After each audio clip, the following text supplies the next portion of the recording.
아닙니다. 오늘은 야이로의 딸 얘기인데 저희 딸도 나옵니다. 자, 말씀을 나눠보도록 하겠습니다. 제가 성지순례 갔을 때 예루살렘에 처음에 갈릴리 갔다가 마침 예루살렘에 갔는데 그때가 금요일 오후였습니다. 금요일 오후에 예루살렘 성벽을 보니까 막 가슴이 되게 뜨거워졌거든요. 와, 예루살렘이다. 갈릴리는 시골이에요. 그래서 푸른 이렇게 풀밭 뭐 이렇게 푸른 데가 많은데 예루살렘을 가면 진짜 성이 있습니다. 되게 멋졌어요. 근데 그 성들 사이에 유대인들이 자기들이 유대인들의 정장을 입고 빠른 걸음, 유대인들 걸음이 굉장히 빠르더라고요. 빠른 걸음으로 어딘가를 향하는 것을 보았습니다. 사진 한번 보여주실래요? 선생님? 사진 보여주시면 나옵니다. 네, 이렇게 나오는데 이렇게 예루살렘 성이에요. 그 성에 이렇게 유대인들이 자기들의 이렇게 옷을 입고 굉장히 빠르게 걸어갔습니다. 그래서 제가 궁금해서 물어봤어요. 어디로 가냐 그랬더니 회당으로 간다고 했습니다. 시나고그라 그러는데 이 회당에 모여서 금요일 저녁에 함께 말씀을 나누고 예배, 우리로 따지면 예배죠. 예배 같은 거를 드리고 돌아간다고 하였습니다. 유대인들에게 안식일의 시작은 금요일 해가 지는 시간입니다. 그리고 토요일 해가 질 때까지 안식일을 기억하여 거룩히 지키게 됩니다. 그래서 거의 대부분의 유대인들은 금요일 저녁에 회당에 가고 또 토요일은 진짜 아무 가게도 일하지 않고 음식을 살 데가 없어갖고 그 팔레스타인 사람들이 일하는 가게에 가서 음식을 사야 되는 그런 상황, 거의 가게들 95% 이상이 닫는다고 보시면 됩니다. 이렇게 지금도 회당은 유대인들 종교 생활의 중심지였는데 예수님 당시에도 회당은 유대인 종교 생활에 굉장히 중요한 종교 생활의 중심지였습니다. 그런데 오늘 말씀에는 야이로라는 회당장이 등장을 해요. 이 회당장이라는 역할은 지금으로 치면 회당을 관리하면서 예배를 주관하는, 회당에서 하는 모든 예배를 주관하는 사람이었다고 합니다. 그러니까 목사 저랑 비슷하겠죠. 오늘 말씀을 읽으면서 많은 부분 야이로의 마음이 공감이 되었어요. 그래서 이 당시 회당장은 사회 지도층이었어요. 종교가 지배하는 사회에서 회당장이었다는 것은 상당히 높은 자리, 먹고 사는 문제는 전혀 걱정이 없고 사람들에게 존경을 받는 그런 자리였다는 것을 의미했습니다. 그런데 그가 자신의 힘을 가지고도 사회적으로 지도층에 있음에도 불구하고 해결할 수 없는 문제를 만나요. 우리 42절 함께 읽어보겠습니다. 42절입니다. 예, 함께 읽겠습니다. 시작. 이는 자기에게 12살이 된 외딸이 있어 죽어가미러라. 예수께서 가실 때 무리가 밀려들더라. 자, 뭐라고요? 12살 된 외동딸이 죽어갔대요. 예, 세상 많은 것, 대부분의 것을 가지고 사람들에게 존경받으면서 부족함 없이 살 수 있었던 회당장 야이로에게도 해결할 수 없는 인생의 문제가 생기게 되었습니다. 그는 회당장이었어요. 예배도 열심히 드렸고요. 회당장으로 회당을 섬기면서 인생을 하나님을 위해 살았어요. 그런데 인생에 문제가 생겼어요. 그냥 쉬운 문제가 아니고요. 12살 된 외동딸이 죽어가는 문제였어요. 성경에 정확히 나와 있지는 않지만 회당장 정도 되는 사람이 딸의 병을 고치기 위해서 어떤 노력을 했을까요? 별의별 노력을 다 했겠죠. 정말 별의별 노력을 다 했지만 아무 소용이 없었어요. 그냥 죽어가는 거예요. 회당장의 노력에도 불구하고 딸은 계속해서 죽어갈 뿐이었어요. 이 말씀이 저에게 정말 공감이 됐던 이유는 제가 물어봤어요. 지아야 몇 살이냐 그랬더니 지아가 12살이래요. 12살 된 저만한 딸이 있었던 거예요. 딱 설교를 준비하는 이 시점에 저만한 딸이 있는데 저만한 딸이 죽는다면 저는 어떨까? 네, 저희 딸은 다행히 아무 문제 없이 건강하게 하지만 이 딸이 죽어간다면 제가 그 딸을 보는데 이 딸의 결론, 삶의 결론이 죽음이라면 아빠로서 살리기 위해 못할 행동이 있을까? 그런 생각을 해보게 되었습니다. 살릴 수만 있다면 뭐든 포기하지 않고 해보겠죠. 저는 마음이 약해서 애들 이빨 빠지는 것도 잘 못 봐요. 아빠가 이빨 그래서 항상 엄마 보고 빼라 그러고 저쪽에 숨어 있어요. 네. 마음이 약해서 잘 못 봐요. 물론 요즘 컸다고 말을 잘 안 듣기도 하지만 그래도 없어서는 안 돼. 저희 딸이죠. 그리고 소중한 자녀들이 있죠. 이 딸이 죽는다면 아빠에게는 상상할 수도 없는 인생의 가장 큰 비극을 정말 야이로의 딸이 죽는다면, 만약에 제 딸이 죽는다면 정말 상상할 수도 없는 일이겠죠. 차라리 이런 생각까지 하게 되더라고요. 딸 대신 그 고통을, 딸이 죽는 고통을 당하는 대신 내가 하나님 앞에 가는 게 낫지 않을까? 이런 생각까지 해보게 되었습니다. 이 야이로의 딸이 죽는다는 것은 정말 아빠에게, 부모에게 있어서는 최고의 고통을 맞이하게 되는 거죠. 12살이 먹은 딸이 죽게 된, 이제 딸의 죽음을 눈앞에 둔 회당장 야이로는 방법이 없어요. 정말 간절한 마음으로 예수님께 나옵니다. 우리 41절 함께 읽어보겠습니다. 41절 함께 읽겠습니다. 시작. 이에 회당장인 야이로라 하는 사람이 와서 예수의 발 아래에 엎드려 자기 집에 오시기를 간구하니, 이때 회당장, 딸이 12살 정도 있으면 나이가 좀 많았을 거예요. 그런데 예수님은 30대잖아요. 근데 어때요? 회당장 정도 종교 지도자 되는 사람이 예수님 발 아래에 엎드렸습니다. 간구하고 있어요. 빌었다는 얘기예요. 딸을 살리기 위해서 발 아래에 엎드려서 빈 거예요. 이거는 제발 우리 딸 좀 살려주세요 라고 했어요. 이 사회적 지도층이나 되는 사람이 예수님 앞에 엎드려서 간구하고 있는, 이거는 정말 딸의 마지막, 이 예수님 아니면 세상의 모든 방법은 이제 쓸데가 없어졌고, 예수님 아니면 희망이 없는 그런 상황에서 우리 딸 좀 살려주세요 라고 빌고 있는 거예요. 이 장면은 딸을 살리기 위해 자신의 사회적 지위와 사람들의 시선을 포기한 모습을 보여주고, 딸을 살릴 수만 있다면 못할 짓이 없는 한 아버지의 모습으로 나타난 거예요. 무엇이든 할 수 있고, 또 그렇게 실제로 하고 있는 것이 야이로의 모습이었어요. 예수님은 이 회당장 야이로의 간절함을 보셨어요. 그리고 딸을 고쳐주시기 위해 야이로의 집으로 함께 가셨죠. 그런데 그 가는 길에 사람들이 너무 많았어요. 그래서 사람들을 부대끼면서 막 지나쳐 가는데, 그 사람들 중에 한 여인이 있어요. 다 아시는 얘기죠. 예수님의 옷자락을 만지니까 12년 동안 멈추지 않았던 피가 멈춘 여인. 그 여인 때문에 마침 시간이 지체됐어요. 지금 딸이 죽어가서 빨리 가서 고쳐주기도 부족한데 시간이 지체됐어요. 예수님은 그 야이로의 마음을 아는지 모르는지 멈춰서서 그 여인의 그 질병을 모두 고쳐주시고 구원함을 얻었다고 말씀을 하세요. 그런데 문제가, 예수님이 고쳐주시니까 야이로의 집에서 이런 연락이 옵니다. 우리 49절 함께 읽어보겠습니다. 49절 함께 읽겠습니다. 시작. 아직 말씀하실 때 회당장의 집에서 사람이 와서 말하되 당신의 딸이 죽었나이다. 선생님을 더 괴롭게 하지 마소서 하거늘. 야이로의 집에서 연락이 왔어요. 야이로의 12살 된 딸이 죽었다고 연락이 왔습니다. 야이로가 자기의 그 사회적 지위도 내려놓고, 그 30살 된 젊은 예수라는 대단한 분이죠. 그렇지만 그 사람 앞에 무릎 꿇고 빌어서 딸 좀 살려달라 그러고, 그래도 간신히 데리고 가는데 죽었습니다. 사회적 지위도 포기하고, 그리고 모든 것을 내려놓고 딸 하나만 살릴 수 있다면 나는 뭐든지 할 수 있다라는 생각을 가지고 그렇게 했는데 나는 죽었습니다.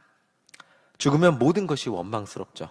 만약 이 여인이 예수님께 매달리지 않았다면, 여기서 시간을 지체하지 않았다면, 바로 우리 집으로 갔다면, 죽지 않았다면 딸을 살릴 수 있는 가능성이 남아있을 수 있었을 텐데, 하나님을 위해 열심히 산다고 그렇게 열심히 산 야이로의 인생의 결과는 12살 된 외동딸의 죽음인 것 같은 그런 순간이 되었습니다.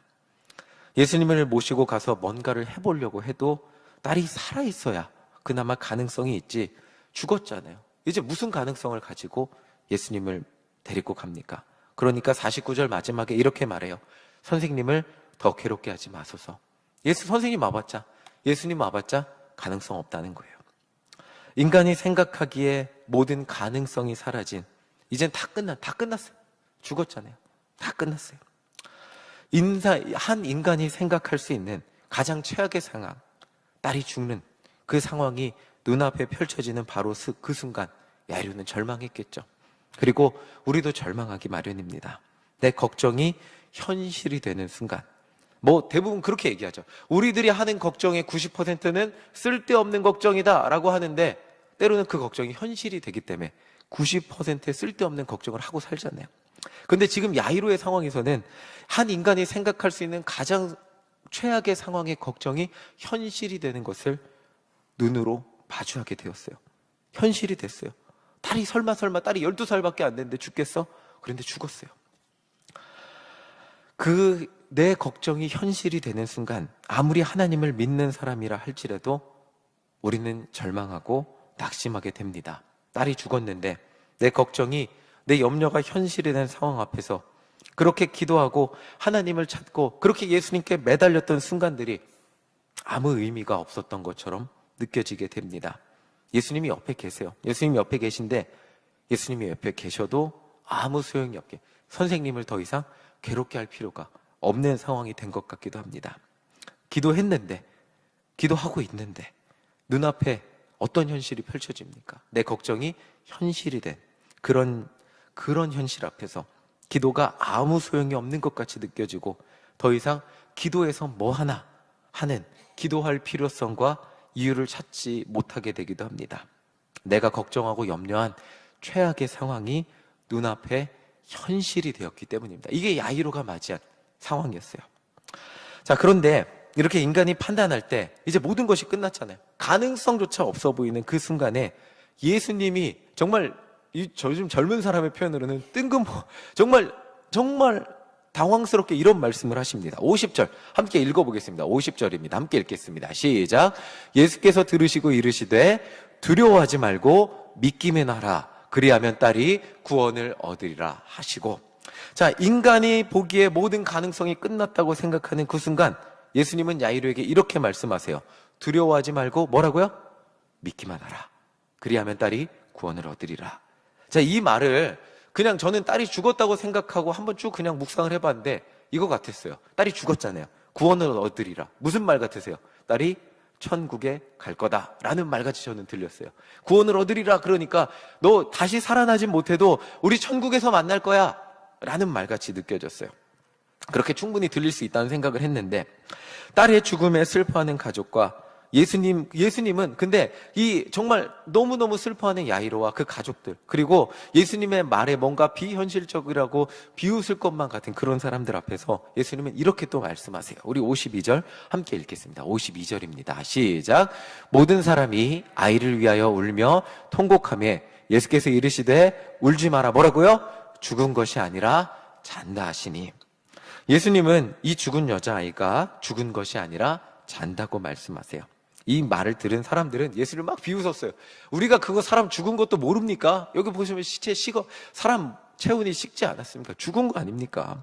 현실적인 판단을 하는 사람들에게 이 여자아이는 더 이상 생기가 없는, 호흡하지 않는 죽은 사람일 뿐이었습니다. 그런데 예수님은 이 여자아이가 잔다고 말씀을 하세요.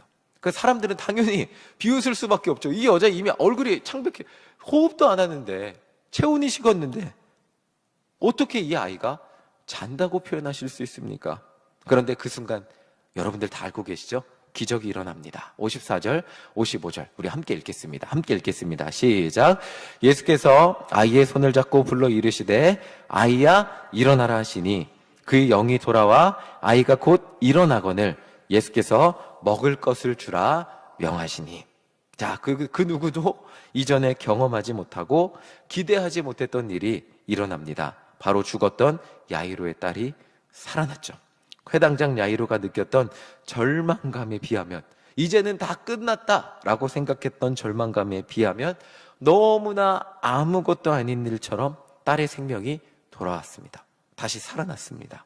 모두가 끝났다고 생각했던 그 상황, 단 하나의 희망도 찾을 수 없었던 상황이 예수님 앞에서 정말 예수님의 그 말씀을 비웃었던 사람들의 비웃음이 정말 딸의 생명을 되찾은 그 사람들로 인한 행복한 웃음으로 변화된 상황으로 나타나게 되었습니다.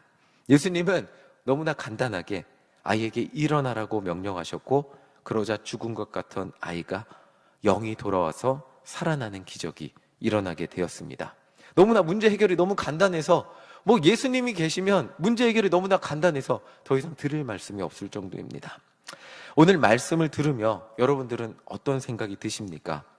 아마도 죽은 자가 살아나는 일은 우리 인생에 경험하기 어렵고, 진짜 실제로 일어날 수 있을까? 설교를 들으면서도 그러시죠. 이게 진짜 실제로 일어날 수 있을까?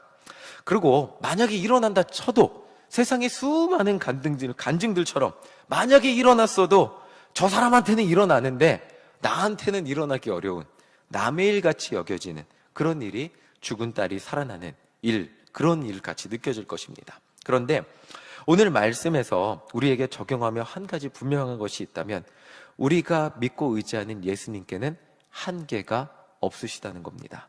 그리고 그분이 우리의 기도를 들으시고 응답하실 때 해결되지 못할 문제는 없다는 것입니다. 아멘이시죠? 예, 아멘 아니십니까?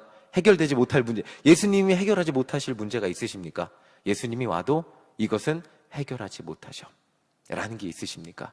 예수님은 우리의 기도를 들으시고 응답하실 때 해결하지 못할 문제는 없으시다는 것입니다. 바로 이 믿음으로 기도하는 우리 모두가 되시기를 소망합니다. 아멘이시죠? 때로는 우리가 신앙생활을 하면서 힘든 일을 만나기도 해요. 하나님을 열심히 믿으면, 기도하면 우리 인생에 힘든 일이 찾아오지 않을까요? 하나님을 열심히 믿은 결과가 이것인가 싶은 일들을 만나기도 해요. 아니, 하나님을 믿었는데도, 열심히 기도했는데도 내가 그 결과가 예상이 돼요. 열심히 기도하는데 하나님, 내가 내 인생이 이렇게 흘러가면 이렇게 큰일 날 것 같습니다. 이런 일은 일어나지 않게 해주세요. 막 기도했는데 그런 일이 실제가 되는 상황들을 경험하게 됩니다. 예수님을 믿지 않는 세상 사람들도 이런 일은 경험하지 않을 것 같은데 나는 왜 예수님을 믿고 기도했는데 이런 일을 경험해야 하나 하는 싶은 그런 절망적인 일들도 만나기도 해요. 예수님을 믿는다고 우리 인생에 절망적인 상황이 생기지 않는다고 하면 그것은 저는 이 앞에서 거짓말하는 것이겠죠. 아무리 예수님을 열심히 믿어도 우리는 우리 인생의 어려움을 만나게 되게 됩니다. 저는 그냥 이 새 아이의 아버지로서 자녀가 죽는다면 와, 진짜 상상도 할 수 없는, 그냥 하나님, 그냥 우리 가족만 행복하게 해주세요, 이런 기도밖에 안 나옵니다. 그런데 그 절망 가운데 정말 다행인 것은 그 절망의 순간에 누가 여러분과 함께 하신다고요? 그 절망의 순간에, 그리고 그 절망의 결과에 누가 함께 하신다고요? 예수님이 우리와 함께 하고 계신다는 것입니다. 그리고 그 절망의 순간에 예수님이 우리에게 이렇게 말씀하고, 예수님, 내가 그렇게 기도했잖아요. 예수님, 내 삶에 이렇게 나타나면 안 된다고 했잖아요. 지금 난 망했습니다. 이런 내가 정말 걱정하고 염려했던 것이 현실이 됐는데 당신은 내 기도를 들으셨습니까? 라고 말하고 싶은 그런 순간에 예수님은 우리에게 이렇게 말씀하시는 거예요. 50절 다시 한번 읽겠습니다. 50절입니다. 함께 읽겠습니다. 시작. 예수께서 들으시고 이르시되 두려워하지 말고 믿기만 하라. 그리하면 딸이 구원을 얻으리라 하시고, 인생의 절망의 순간에 예수님이 뭐라 그러신다고요? 두려워하지 말고 믿기만 하라. 다시 한번 할까요? 이 절망의 순간 예수님이 뭐라 그러신다고요? 두려워하지 말고 믿기만 하라고 예수님이 우리에게 말씀해 주시고 계세요. 우리는 우리 인생에 찾아오는 절망의 상황을 내 힘으로 피할 수 없어요. 그리고 마주할 수밖에 없지만, 그런데 정말 감사하게도 그 순간에 예수님이 우리와 함께하고 계세요. 그리고 그분이 우리에게 문제 앞에서 두려움에 무너지지 말고 믿기만 하라고 말씀해 주시고 계세요. 오늘 이 말씀이 우리 마음에 나에게 해주시는 말씀으로 들려지시기를 소망합니다.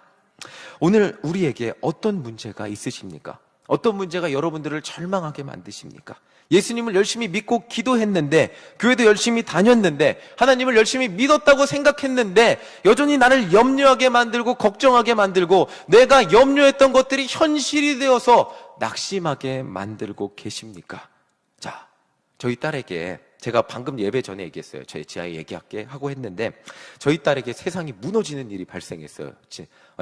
아빠한테 무서워서 말을 못했는데 핸드폰 액정이 나갔대요. 이제 초등학생에게 핸드폰은 인생의 전부잖아요. 그렇죠? 사준 지 1년이 안 됐는데 갑자기 보니까 이렇게 녹색 줄이 이렇게 한 줄로 가 있더라고요. 새로 제가 폰을, 중고지만 폰을 사줘서 그래도 초등학생에게는 꽤 좋은 폰을 중고로 사와서 줬는데 1년밖에 쓰지 않았습니다. 그리고 핸드폰 액정이 줄이 갔어요. 저희 딸은 목사딸로서 매주 교회도 열심히 다니고요. 어하나도 하고요. 기도도 저랑 같이 합니다. 그런데 그렇게 나쁘게 산 것도 없습니다. 그런데 인생의 가장 큰 일을 맞이했어요. 핸드폰이 고장나는 절망적인 상황을 마주하게 되었습니다. 제가 엄청 혼냈어요. 막 마음에 엄청 혼냈어요. 그리고 부모 입장에서 어떻게 해야 하나 하고, 그리고 막 혼낸 다음에 방에 들어가! 이런 다음에 아이폰 수리비, 액정 수리비, 공식 수리비면 40만 원이 넘는데요. 그래갖고 중고가가 30만 원인데 액정 수리비가 40만 원이래요. 그래갖고 이거 핸드폰을 어떻게 고쳐줘야 되나? 아니면 새 걸 사줘야 되나? 알뜰폰 하니까 갤럭시 알뜰폰만 찾아보니까 그것도 20만 원이 넘어요. 야, 얘가 1년 만에 하나씩 고장 내면 내가 1년에 하나씩 20만 원씩 써야 되나? 뭐 생각이 복잡해졌습니다. 그래서 일단은 사주지 않기로 생각을 하고 지난 수요 예배부터 핸드폰 문제가 해결될 때까지 교회 예배 시간마다 나와서 예배 드리고 예배 끝나면 하나님 핸드폰 문제 해결해 주세요. 기도 5분씩 하고 돌아가라고. 지금 애들 나와. 그래서 나 핸드폰 해결해 달라고 기도하라고 나왔어요. 그래 저도 기대가 됩니다. 하나님이 저희 딸의 이 핸드폰 문제를 어떻게 해결해 주실지 기대하는 마음으로 아이들에게 기도를 시켰어요. 뭐 초등학생에겐 이 정도 문제가 인생의 저 하늘이 무너지는 절망적인 문제겠죠. 딸이 죽지 않는다고 할지라도 우리 인생에 언제나 절망적인 문제, 내가 감당할 수 없는 절망적인 문제들은 나에게 찾아오기 마련입니다. 하나님, 내가 그렇게 기도했는데, 내가 하나님 그렇게 하나님 뜻대로 살았는데, 하나님 나에게 왜 이런 시련을 허락하십니까?